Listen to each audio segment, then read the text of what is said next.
63।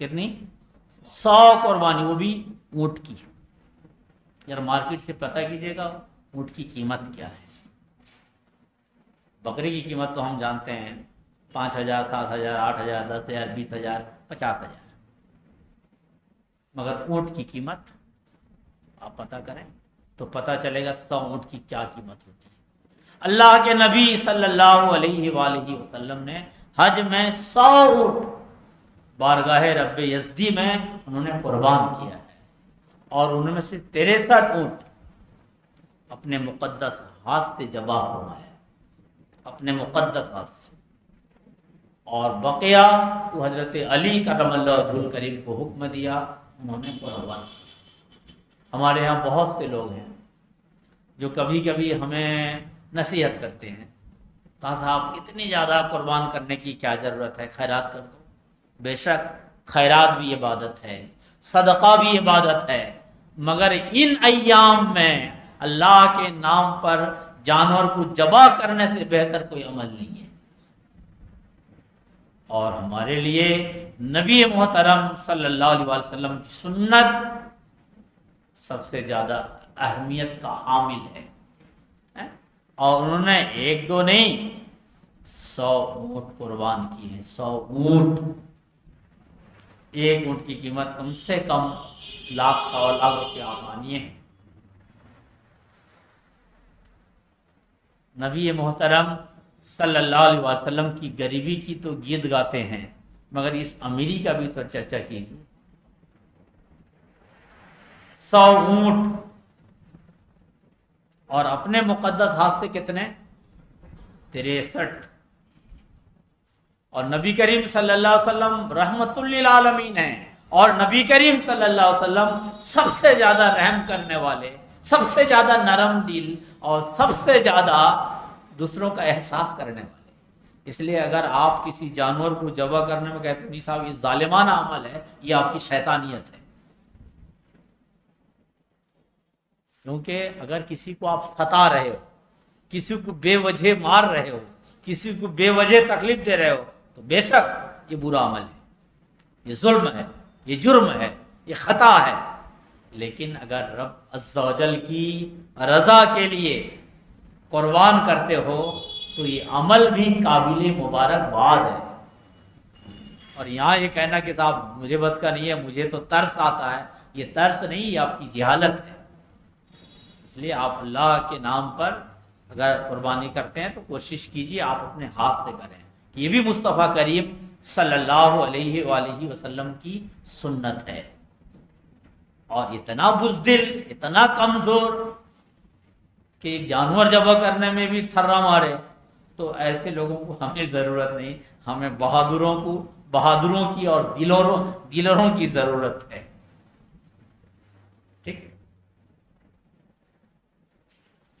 تو حضرت علی کرم اللہ وجہ الکریم کو حضرت حنش رضی اللہ تعالی عنہ فرماتے ہیں، سے روایت ہے، فرماتے ہیں میں نے حضرت علی رضی اللہ تعالی عنہ کو 2 بکرے ذبح کرتے دیکھا، تو میں نے ان سے عرض کیا یہ کیا ہے کہ آپ اکیلا ہیں، 1 بکرا آپ کے لیے کافی ہے، تو آپ 2 بکرا ذبح کیوں کر رہے ہیں قربانی میں؟ آپ نے فرمایا بے شک رسول اکرم صلی اللہ تعالی علیہ وآلہ وسلم نے مجھے وصیت کی تھی کہ میں آپ کی طرف سے قربانی کروں، تو میں آپ کی طرف سے قربانی کرتا ہوں۔ یعنی حضرت حنش ایک صحابی ہیں، تو کہتے ہیں کہ حضرت علی کو میں نے یہ عمل کرتے دیکھا، 2 بکرا ذبح کر رہے تھے، میں نے پوچھا یہ کیا ہے، کیونکہ میں سمجھتا ہوں 1 بکرا کافی ہے۔ انہوں نے کہا کہ بے شک یہ میرے لیے 1 بکرا کافی ہے، دوسرا بکرا ہم رسول اکرم صلی اللہ علیہ وسلم کے لیے قربان کر رہے ہیں۔ کیوں؟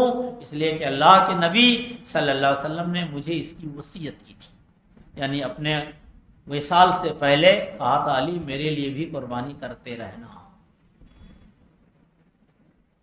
آپ مرنے سے پہلے اپنے اولاد کو بولو کہ میں تو دنیا سے جا رہا ہوں، اب بے دست و پاؤں ہوں، سارے اعمال ختم، نیکی اور بدی دونوں کے دروازے بند، لیکن اولاد تم جب بھی عید قربان آپ کے سامنے آئے تو ایک قربانی خدا کی رضا کے لیے میرے واسطے بھی کر دیں، تو پھر یہ قربانی کا ثواب آپ کو ملے گا۔ لیکن اس کا مطلب یہ نہیں کہ آپ خود قربانی نہ کرو، اپنے ابا اور اپنی امی یا اپنے دادا یا اپنے نانا یا اپنے کسی مرحوم کے نام پہ کرتے رہو، نہیں، آپ پر تو واجب ہے اگر آپ صاحب حیثیت ہو۔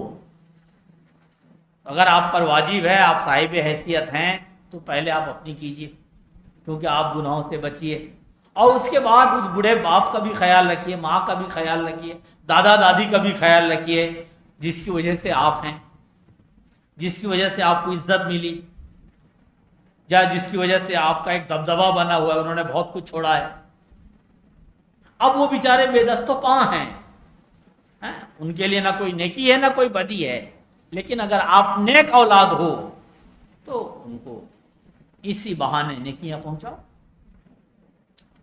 وہ اگر کہہ کے گئے ہیں تو اور مال چھوڑ کے گئے ہیں تو پھر قربانی کرنا واجب ہے۔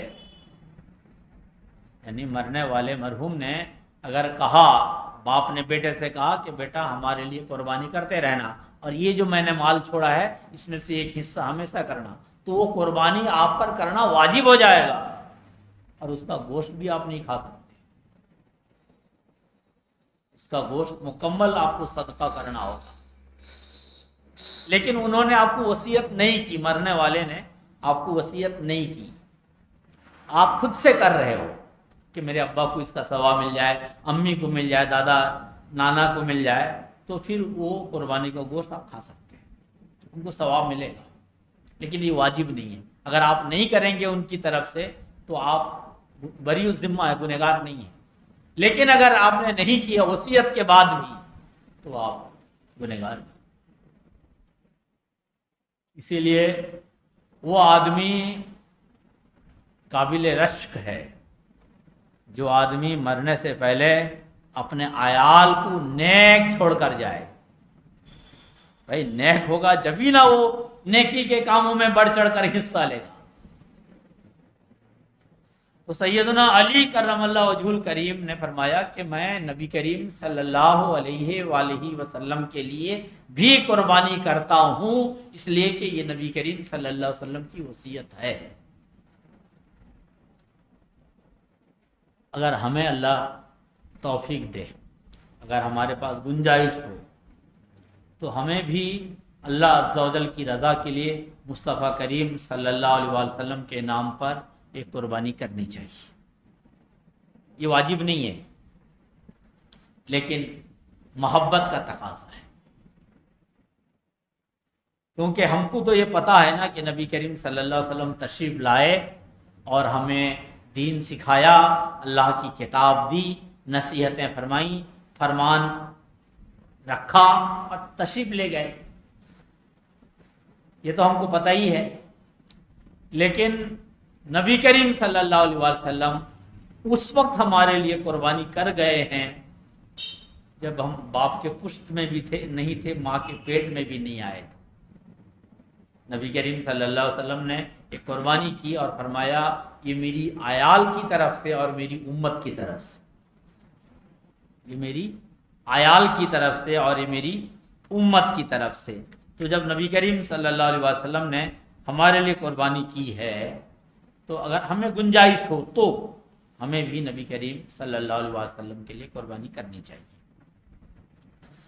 حضرت جندب رضی اللہ تعالی عنہ نے فرمایا نبی کریم صلی اللہ علیہ وآلہ وسلم نے نہر کے دن نماز عید پڑھی، پھر خطبہ دیا، پھر قربانی کا جانور ذبح کیا اور فرمایا جس نے اپنی نماز پڑھنے یا ہماری نماز پڑھنے سے پہلے قربانی کر لی وہ اس کی جگہ دوسری ذبح کرے، اور جس نے نماز عید سے پہلے ذبح نہ کیا وہ اللہ کے نام پر ذبح کرے۔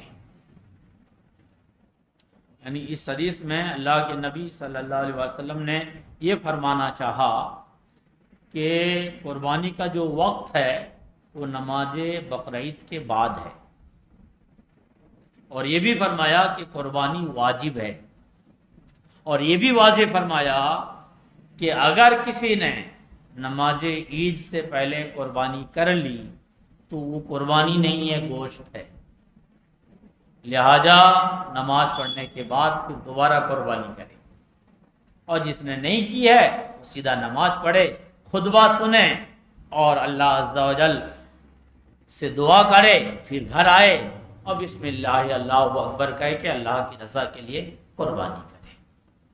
یعنی قربانی کا جو وقت ہے وہ نماز پڑھنے کے بعد ہے، اور قربانی واجب اس لیے کہ وہ آپ نے فرمایا کہ جس نے پہلے قربانی کر لی ہے دوبارہ کرے، اگر واجب نہ ہوتا تو آپ دوبارہ کرنے کا حکم نہیں دیتے۔ حضرت عبداللہ ابن عمر رضی اللہ تعالی عنہ سے روایت ہے، فرماتے ہیں کہ رسول اکرم صلی اللہ علیہ وآلہ وسلم مدینہ منورہ میں 10 سال قیام پذیر رہے، اس عرصہ میں مسلسل قربانی کرتے رہے۔ یہ 2 ہجری میں قربانی کا وجوب کا اللہ عز و جل کے ہاں سے حکم آیا۔ اللہ عز و جل نے فرمایا اِنَّا أَعْطَيْنَاكَ الْكَوْثَرَ فَصَلِّ لِرَبِّكَ وَانْحَرْ،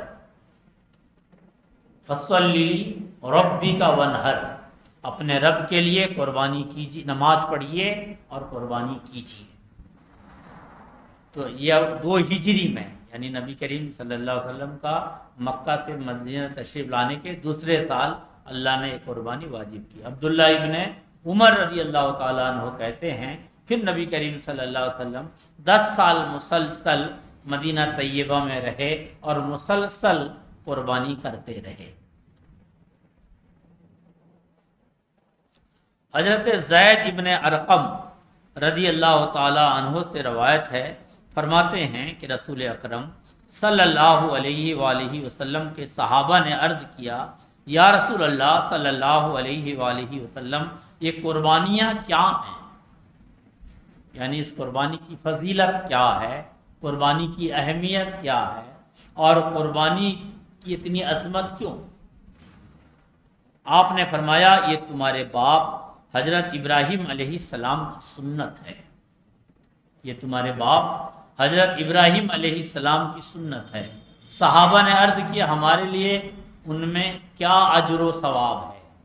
یعنی یہ قربانی اگر ہم کرتے ہیں تو اللہ عز و جل نے اس قربانی میں ہمارے لیے اجر و ثواب کیا رکھا؟ فرمایا ہر بال کے بدلے ایک نیکی ملتی ہے، ہر بال کے بدلے ایک نیکی ملتی ہے، اور بال کتنا ہے ہم گن نہیں سکتے۔ ایک اونٹ میں، ایک بیل میں، گائے میں، بکرے میں بال کم نہیں ہوتے، اور اللہ عز و جل کہ ہاں کوئی کمی نہیں، کوئی کمی نہیں۔ اور یہ حدیث ہمیں بہت زیادہ رغبت دیتی ہے، شوق دلاتی ہے کہ اگر اللہ عز و جل نے ہمارے لیے کشادگی پیدا کی ہے، گنجائش عطا کی ہے، تو قربانی کرنے میں کبھی بخل مت کیجیے، کبھی کنجوسی مت کیجیے، کہ یہ بہت بڑی عبادت ہے، بہت زیادہ ثواب ہے، ہر بال کے بدلے میں نیکیاں ہیں۔ اور مصطفیٰ کریم صلی اللہ علیہ وآلہ وسلم نے ایک وقت میں کتنی قربانی کی؟ 100 قربانی کی، اور اپنے مقدسات سے 63 قربانی کی۔ اللہ عز و جل ہمیں قربانی کی عظمت، قربانی کی برکت اور قربانی کی فضیلت کو مد نظر رکھتے ہوئے قربانی کرنے کی توفیق عطا فرمائے، آمین یا رب العالمین۔